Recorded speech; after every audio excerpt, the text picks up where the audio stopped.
वो केवल इसी ब्रह्म को ही तत्व से जानता था, इस ब्रह्म को ही फाइनल मान रहा था कि ये पूर्ण परमात्मा है मार्कंडेय ऋषि, तो उसने वही सेटिंग थी। तो ये कहना चाहता है कि जो मुझे ही फाइनल मान रहा है तो मेरी भक्ति करता है, वो भी हजारों में कोई एक आधा, नहीं तो नीचे के देवी देवताओं तक सीमित है लोग। ये सारा इस 7वें अध्याय का ये निष्कर्ष समझ लेना। फिर आगे देखिएगा, इसी 7वें अध्याय का ये चौथा और 5वां श्लोक आपको बता, ये पृथ्वी जल अग्नि वायु आकाश मन बुद्धि और अहंकार भी इस प्रकार ये 8 प्रकार से विभाजित मेरी प्रकृति यह तो जड़ प्रकृति है अपरा, और हे महाभाव से दूसरी जिसे सारा संपूर्ण जगत धारण किया जाता है मेरी चेतन प्रकृति जीव रूपा, ये चेतन प्रकृति समझो। अब 6 में कहा है ऐसा समझकर संपूर्ण भूत सभी प्राणी इन दोनों प्रकृतियों से मैं संपूर्ण जगत का प्रभाव अर्थात प्रलय का कारण हूं, इनका जन्म और इस सब का मैं ही कारण हूं। अब हम ज्यादा ना पढ़े, सो देख 7वें में क्या कहा कि अर्जुन मैं बुद्धिमानों की बुद्धि और बलवानों का बल हूं, संपूर्ण प्राणियों का सनातन बीज मुझको जान, और बुद्धिमानों में बुद्धि तेजस्वों की का तेज मैं ही हूं। और 11वें में क्या कहा है कि हे भरत श्रेष्ठ मैं बलवानों का आसक्ति और कामना से रहित बल अर्थात सामर्थ्य हूं। कहने का भाव ये है कि बलवानों का बल और बुद्धिमानों की बुद्धि इनकी मेरे हाथ में है। जैसे महाभारत के अंदर अर्जुन को बल दे दिया, ना जाने कितनी हत्या कर डाली, और जब श्री कृष्ण जी का वध कर दिया एक शिकारी ने और सारे यादव लड़का मर गए कट के जमुना के किनारे पे, तो फिर अर्जुन सभी गोपियों को लेकर आ रहा था द्वारका की सभी स्त्रियों को कृष्ण जी के आदेश अनुसार। उसके पास वही धनुष था जो महाभारत में उसने करोड़ों जीव मार दिए थे, और रास्ते में भी लोनो पीटा, सारी कुछ औरतों को भी ले गए घसीट के, उनके गहने तोड़ ले गए, लूट ले गए। अर्जुन खड़ा खड़ा कांपा, उसका हाथ नहीं उठा। तो जब वो जा लिए, जब उसकी बुद्धि ने काम किया कि कृष्ण ने मुझे हमारे साथ सदा धोखा ही धोखा दिया, जब मुझसे नाश कराना था महाभारत में जब तो ताकत दे दी, ना जाने कितने जीव मार दिए मैंने कति उछल उछल के, और आज मैं खड़ा खड़ा पिट रहा हूं, मेरे हाथ भी ना उठते। तो यहां परमात्मा कहता है तुमने नंबर गलत मिला रखा है, तुम श्री कृष्ण को दोष दे रहे हो, श्री कृष्ण दोष ये नहीं था, इस बीमारी की जड़ ये काल है, ये करवा रहे। ये खुद कहता है बुद्धिमानों की बुद्धि और बलवानों का बल मैं हूं। श्री रामचंद्र जी की सीता उठी विष्णु जी की, अब उसने खुद नहीं मालूम सीता ने कौन उठा ले गया, बुद्धि ऑफ कर दी। जब पार्वती ने ये कहा शंकर जी से कि मैं इसकी परीक्षा लूंगी, आपको यो विष्णु जी है भगवान है, वह परीक्षा लेने आई सीता रूप बनाकर, जब उसकी बुद्धि ऑन कर दी काल ने और तुरंत पहचान दी कि तो आप तो दक्ष पुत्री माया हो, और अपनी पत्नी का पता नहीं कौन उठा ले गया। उसने तो हनुमान जैसे चारों तरफ घूम कर ढूंढ के लाए और उधर पार्वती पहचान ली। तो कहते बलवानों का बल और बुद्धिमानों की बुद्धि मैं ही हूं। अब ये है निष्कर्ष इस गीता जी के ज्ञान का। ये मारा करते सट्टे गीता जी का सार, तू क्या लाया था, तू जन्म अजन्मा है, जीव तो मरता ही नहीं, बस ये सार है, खाक सार था यो। अब 7वें अध्याय का हम आपको 12वां श्लोक सुनाते हैं, समझाते हैं। गीता अध्याय नंबर 7 का श्लोक नंबर 12 में कहा, और भी जो सतोगुण से उत्पन्न होने वाले भाव हैं और जो रजोगुण से तथा तमोगुण से उत्पन्न होने वाले भाव हैं, उन सबको मुझसे होने वाले हैं ऐसा जान, परंतु वास्तव में उनमें मैं और वे मुझ में नहीं हैं। अब ये क्या कहता है कि जो भी हो रहा है रजगुण ब्रह्मा से उत्पत्ति, सब जीव विवश हैं संतान उत्पत्ति करने के, इनके बस की बात नहीं। और दूसरा सतोगुण यानी विष्णु जी के सतोगुण से, विष्णु जी के कारण सबकी आपस में मोह ममता में जकड़े पड़े हैं, ये जो हो रहा है। और तीसरा संहार तमोगुण से, शंकर जी से। ये कहता है इसका निमित्त मूल कारण मैं ही हूं, पर मैं इनसे बाहर रहता हूं। परमात्मा ने बताया था कि इस काल को 1,00,000 मानव शरीरधारी प्राणी नित खाने का श्राप लगा हुआ है, जिस कारण से ये अपने तीनों पुत्रों को इसने गुणयुक्त कर दिया, के गुणयुक्त। अब इनके बस की बात नहीं, इन गुणों को ये ना रोक सके। जैसे मिर्च में गुण बना दिया मुंह जलने का, तो वो चिरचिराहट उसका गुण है, तो मिर्च के बस का कोई ना, उसने गुण ने खत्म कर लिए। तो इसी प्रकार इस काल ने इनको एक के गुण युक्त कर दिया। अब ये क्या कहता है कि इनसे जो कुछ हो रहा है इसका निमित्त कारण मैं ही हूं, मैं ही करता करवाता हूं, मैं खाता हूं, ये पैदा करें, मोह ममता से जकड़े रख कर मार दे। आगे देखो 7वें अध्याय का 13वां श्लोक। गुणों के कार्य रूप सात्विक, राजस और तामस, इन तीनों प्रकार के भाव से ये सारा संसार, प्राणी समुदाय मोहित हो रहा है। इन तीनों गुणों से परे, रजगुण ब्रह्मा, सतगुण विष्णु, तमगुण शिव जी से परे मुझ अविनाशी को नहीं जानता। अब ये कहते हैं कि सभी इन ब्रह्मा विष्णु महेश तक की भक्ति में जकड़े पड़े हैं, इनसे ऊपर मैं हूं ब्रह्म, ये मुझे भी ना जानते। देखिए 7वें अध्याय का 14वां श्लोक।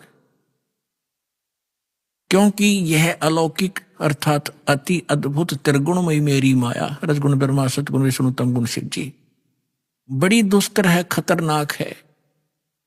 और जो पुरुष मुझको निरंतर भजते हैं, यानी ब्रह्म का जो की साधना करते हैं ओम नाम का, वे इस माया का उल्लंघन कर जाते हैं। वो ब्रह्मा विष्णु महेश को और ओवरलैप कर जाते हैं, जंप कर जाते हैं ऊपर की साथ, इनसे अधिक राहत मिलती है उससे।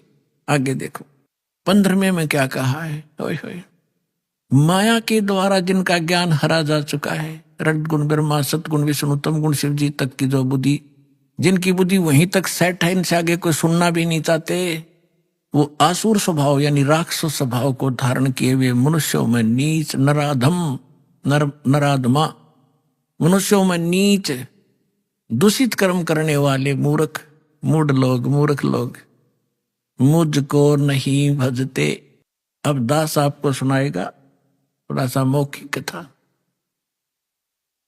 अब इसमें ये क्यों कहा है कि तीनों गुणों के पुजारियों को राक्षस कहा, और मेरी भक्ति यानी ब्रह्म साधना भी नहीं करते, ये ब्रह्मा विष्णु महेश तक सीमित है, अन्य देवी देवताओं तक सीमित है, इनको राक्षस स्वभाव को धारण किए मनुष्यों में नीच दूषित कर्म करने वाला क्यों कहा। रजगुण ब्रह्मा जी की साधना की थी, भक्ति की थी, हिरण्यकशिपु ने अंडरस्टूड है, राक्षस कहलाया, अपने बेटे का दुश्मन बन गया और कुत्ते वाली मौत मारा गया।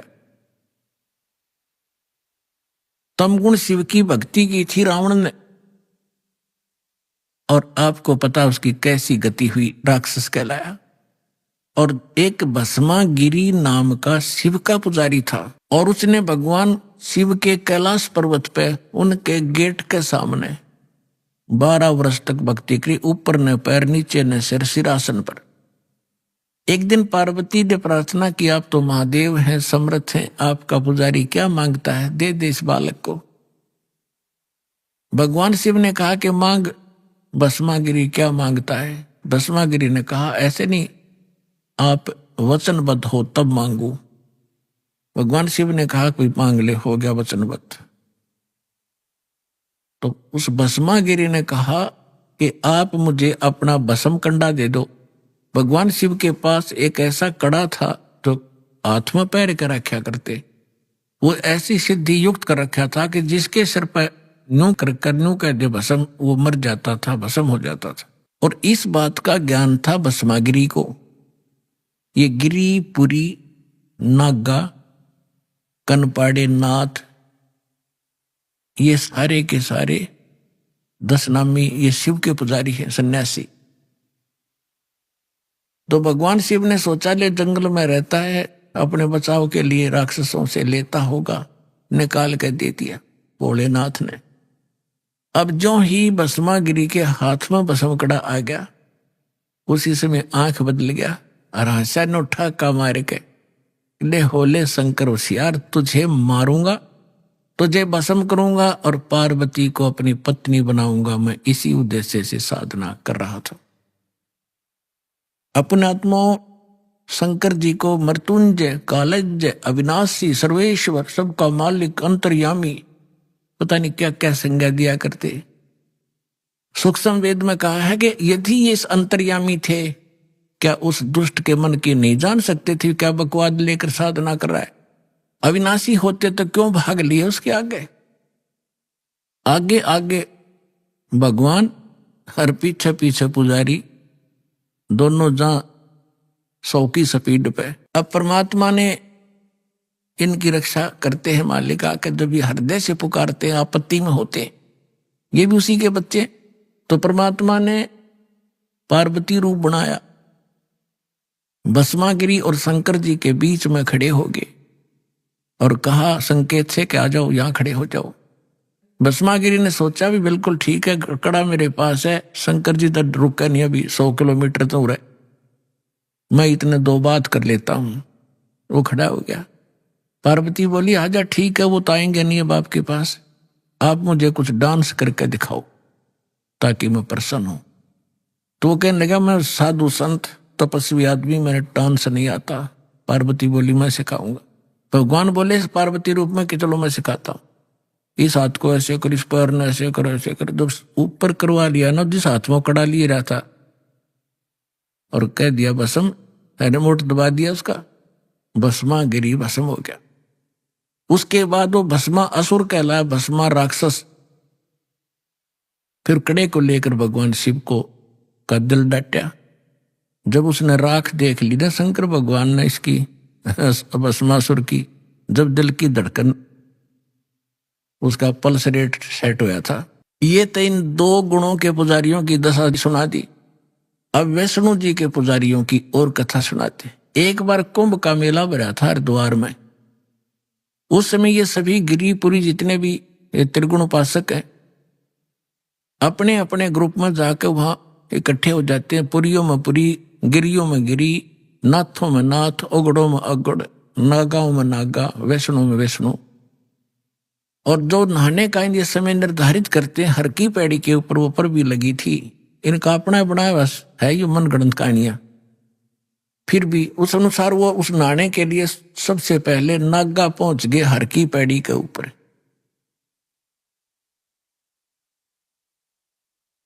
पीछे तागे वैष्णो, जो विष्णु जी के उपासक सतोगुण के।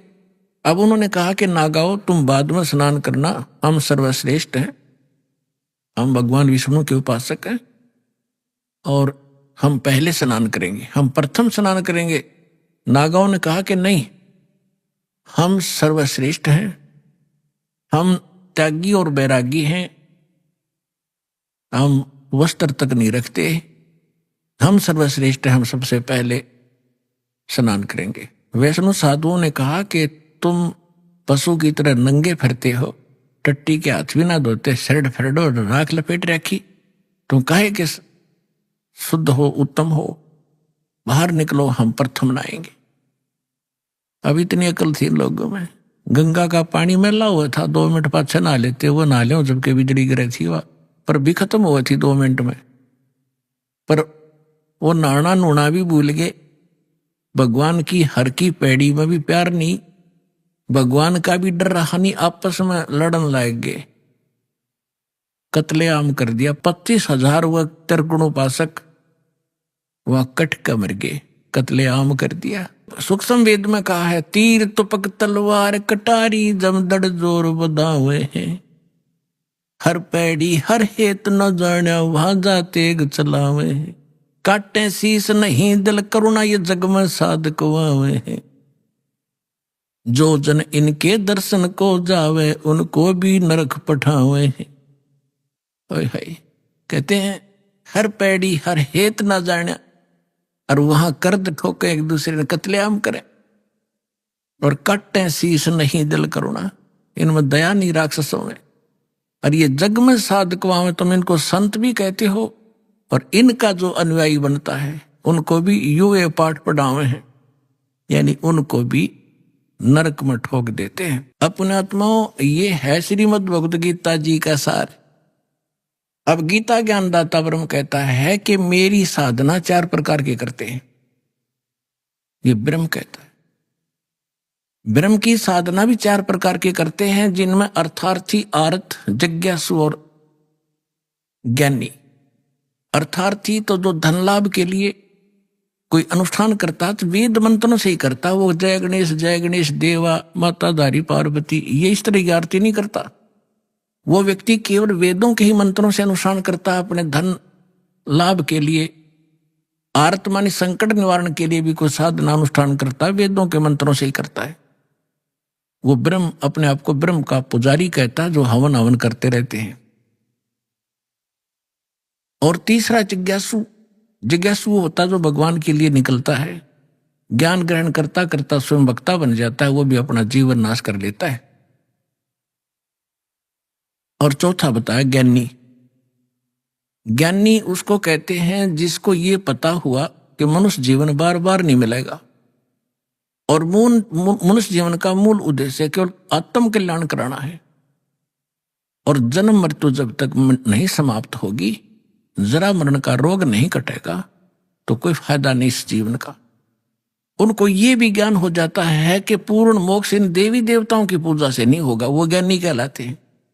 वो एक समर्थ शक्ति से ही, परमात्मा से, परमेश्वर से, परम अक्षर ब्रह्म से, पूर्ण परमात्मा से ही संभव है, इतना उनको ज्ञान हो जाता है। लेकिन ये ज्ञान तो हो गया, लेकिन उस रोग का नाश की दवाई उनके पास थी नहीं। ये तो उनको पता लग गया कि देवताओं से मोक्ष नहीं होगा, लेकिन होगा पूर्ण ब्रह्म से। उन्होंने गलती से आप पर निष्कर्ष करके यजुर्वेद अध्याय नंबर 40 के मंत्र 15 में देख लिया, ओम कर्तु समर कल्बे समर कर्तुम समर वायु अनिलम अथिदम भस्मांतम शरीरम।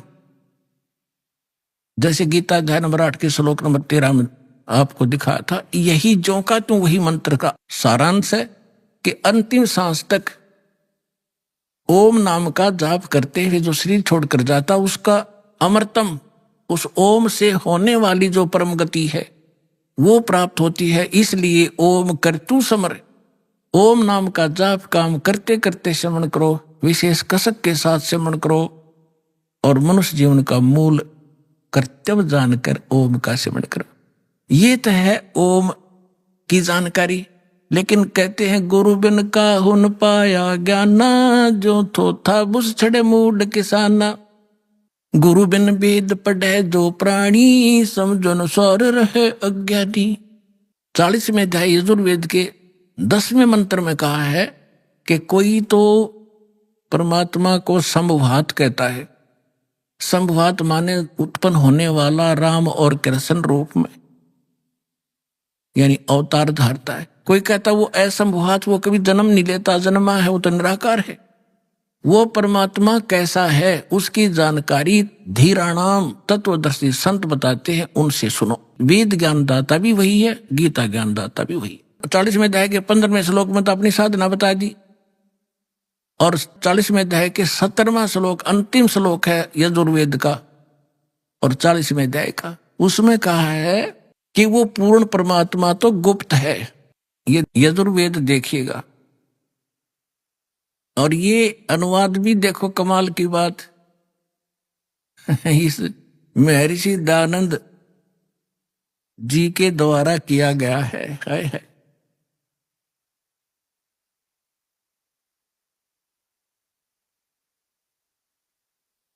प्रकाशक है सार्वदेशिक कार्य प्रतिनिधि सभा 2/5 महर्षि दानंद भवन रामलीला मैदान नई दिल्ली से। यजुर्वेद महर्षि दानंद ने इसका अनुवाद किया, और ये कहां से छपा, यहां से देखिएगा। अब इसका हम अंतिम 40वां अध्याय है, इसका थोड़ा सा हिंट देंगे 10वें अध्याय का, 10वें श्लोक का। ये 44वां अध्याय माने 40वां अध्याय यजुर्वेद का, और यहां देखिएगा 10वां मंत्र है इसका। इसमें लिखा है, हे मनुष्यों, जैसे हम लोग धीराणाम माने मेधावी योगी विद्वान यानी तत्वदर्शी संतों से जो वचन सुनते हैं, जो वे लोग हमारे प्रति विचक्षण माने विस्तार पूर्वक कहते हैं, वे लोग संभवात संयोग जन्य असंभवात उत्पन्न नहीं होने। इसका अर्थ यह है आहु यात एवं कार्य का फल आहु माने कहते हैं उत्पन्न होने वाला, अन्नाथ यानी बहु अन्य कुछ आहु माने कहते हैं। इस बात को तुम भी सुनो। अब ये क्या बताना चाह रहा है, ये अनुवाद से न करना नहीं आया क्योंकि तो अज्ञानी था कति 1 नंबर का, मैं ऋषिदानंद को आया। इसका अर्थ है वेद ज्ञानदाता कहता है कि कोई तो परमात्मा को संभवात कहता है, जन्म लेने वाला, और को असंभवात। देखो असंभवात माने उत्पन्न नहीं होता, असंभवात जन्म लेने वाला, इसका अर्थ यह। तो जो धीराणाम तत्वदर्शी संत जो बताते उनसे सुनो, इनसे नहीं, इनकी बात मत मानो। वो तत्वदर्शी संत बताएंगे परमात्मा कैसा है, वो जन्म लेता है या नहीं लेता है। आगे 15वें अध्याय में इसने वेद ज्ञान दाता अपनी बताता है कि मेरा ओम नाम है। 15वां अध्याय इसमें है वायु अनिलम अमृतम अथिदम भस्मांतम शरीरम, भस्मांतम शरीरम। ओम करतो समर किलबे समर और करतुम समर। इसने तक ज्ञान इनके में करना आया था ही नहीं। देखिएगा, करतो माने काम करने वाले जीव, तू शरीर छूटते समय ओम इस नाम वाच्य ईश्वर को स्मरण करे। देख इन्होंने लिखा ओम का स्मरण कर, इस जिसका ओम नाम है ना उसका स्मरण कर, जबकि इसका सीधा अर्थ बनता है ओम करतो समर, ओम नाम का जाप काम करते करते स्मरण कर, विशेष कसक यानी श्रद्धा के साथ कस स्मरण कर, और मूल मनुष्य का मूल कर्तव्य जानकर इसका स्मरण कर। जब वायु अनिलम भस्मांतम शरीरम, ये आपका जीव आपका प्राण इससे अमृतो प्राप्त करेगा। अमृतम अमृतम अविनाशी, शरीर के नष्ट होने पर भस्मांतम शरीरम, जब शरीर तरह भस्म होगा, भस्मांतम अंत में भस्म होने वाला होता है। बस इसका अर्थ नहीं करना है इसने, इसका अर्थ है कि जब यह शरीर तरह नष्ट होगा, शरीर छोड़ कर जाएगा, उस समय इतना अमृतो प्राप्त हो जाएगा जो ओम नाम से मिलता है।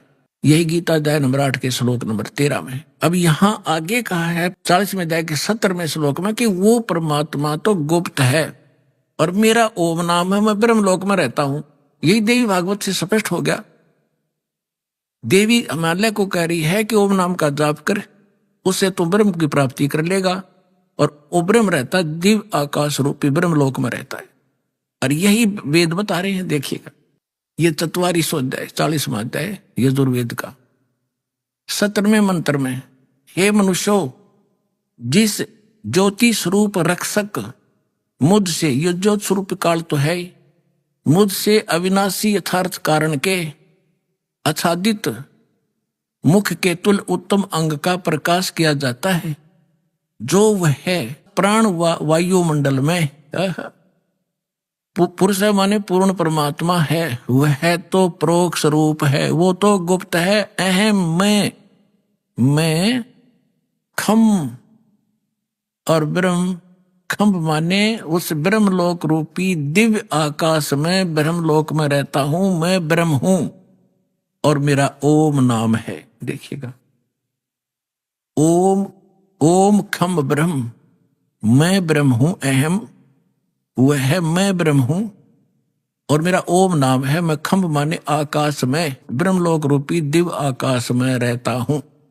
इसने तो अज्ञानी ने कुछ करना आया नहीं। अहम माने मैं आकाश के तुल्य व्यापक ब्रह्म, सबसे गुण क्रम और स्वरूप करके अधिक हूं। इन्होंने कहा मैं ब्रह्म हूं, ये कहना था। ओम ओम सबका रक्षक जो उसका ओम, ऐसा नाम जानो। ओम लिखना था उसका, ओम मेरा ओम नाम है। उसका क्या था, वो तो गुप्त बता दिया अपना। कह अहम माने मैं ब्रह्म हूं और ब्रह्मलोक रूपी दिव्य आकाश में रहता हूं। अब हो गया सिद्ध। अब जो ज्ञानी आत्मा थे वो उनके वेद समझ में आए, उनकी यहां बुद्धि पर पत्थर पड़ गए कि गीता अध्याय नंबर 4 के श्लोक नंबर 32 और 34 में स्पष्ट कर दिया है कि इस ज्ञान से कोई अन्य ज्ञान है जो तत्व ज्ञान है, और वो उनको पाया नहीं। उन्होंने इसी को अंतिम मान लिया। 40वें अध्याय के 15वें श्लोक से ये मंत्र ऋषियों ने मान लिया उस पूर्ण परमात्मा का जो परोक्ष है, गुप्त है। इनका समझ में नहीं आया। गुरु बिन वेद पढ़े जो प्राणी, समझो अनुसार रहे अज्ञानी। ये अज्ञानी थे। अब यहां गीता ज्ञानदाता जैसे इन अनाड़ियों से, अज्ञानियों से पूछा जाता है, प्रश्न करते हैं मीडिया वाले के साथ में अध्याय के 18वें श्लोक में गीता ज्ञानदाता अपनी गति को अनुत्तम क्यों कहता है? यानी ओम नाम से जो परम गति होती है, ब्रह्म लोक प्राप्ति होती है, ब्रह्म लोक ये ब्रह्म का मंत्र है ओम नाम, तो कहते हैं इसको अनुत्तम क्यों कहा है? अन्यों कहें वो अनुत्तम का अर्थ बदल दिया ना अज्ञानियों ने। देखो, गुड माने अच्छा और बैड माने बुरा, और कोई बैड का अर्थ न कहे सबसे अच्छा, बुद्धि भ्रष्ट व्यक्ति होता है वो। अनुत्तम माने अश्रेष्ठ, उत्तम माने श्रेष्ठ, गुड, और यहां अनुत्तम का अर्थ कहते जिससे उत्तम कोई और ना हो, हमारा शर ना हो। ऐसे अनाड़ी हमारे गुरु मिले हमारे को। तो इसका अर्थ ये था कि गीता ज्ञानदाता कह रहा है कि मेरी साधना 4 प्रकार के करते हैं। 3 तो रिजेक्ट कर दिए, अर्थ, अर्थार्थी और जिज्ञासु। और चौथे जो ज्ञानी हैं ये मुझे बहुत अच्छे लगते हैं, क्योंकि देवी देवताओं की घंटी नहीं पीटते, ये ब्रह्म साधना करते हैं। और इनको मैं अच्छा लगता हूं क्योंकि इन्होंने मुझे अंतिम मान लिया। ये मुझे प्रिय है, इनको मैं प्रिय हूं। लेकिन इनको तत्वदर्शी संत ना मिलने से ये ज्ञानी आत्मा है तो अच्छी आत्मा, उद्धार है, समर्पित है। शरीर भी इन्होंने समर्पित कर दिया, परवाह नहीं की, चाहे मर जाए बेशक, नष्ट हो जाए शरीर, में भगवान मिलना चाहिए। लेकिन ये मेरे वाली अनुत्तम गति में ही श्रेष्ठ आश्रित रहे, इनको तत्वदर्शी संत नहीं मिले। अब आपके रूबरू करता है श्लोक देखिएगा। श्रीमद् भगवत गीता, गीता प्रेस गोरखपुर से प्रकाशित, दयाल गोविंद का इसके अनुवादक है, जिसका अनुवाद दास आपको दिखाने जा रहा है। 7वें अध्याय का अब 16वां श्लोक। हे भरतवंशियों में श्रेष्ठ अर्जुन, उत्तम कर्म करने वाले अर्थार्थी, अर्थ, जिज्ञासु और ज्ञानी 4 प्रकार के भगत जन मुझको भजते हैं। 17वें में कहा कि उनमें नित्य मुझ में एक ही भाव से स्थित, अनन्य भाव, अनन्य प्रेम भक्ति, एक भक्ति, ज्ञानी भक्त यह होना चाहिए, अति उत्तम है। ये मुझे अच्छे लगते हैं क्योंकि मुझको तत्व से जानने वाले ज्ञानी को मैं अत्यंत प्रिय हूं और वह ज्ञानी मुझे प्रिय है। ठीक है। अब 18वें में कहा है, उद्धारा सर्वे एव ते ज्ञानी तु आत्मा एव मे मतम। मेरे विचार में ये सभी ज्ञानी आत्मा है तो उद्धार यानी समर्पित हैं, अच्छी आत्माएं हैं। आस्तित से ही युक्त आत्मा माम एवं अनुतमाम गति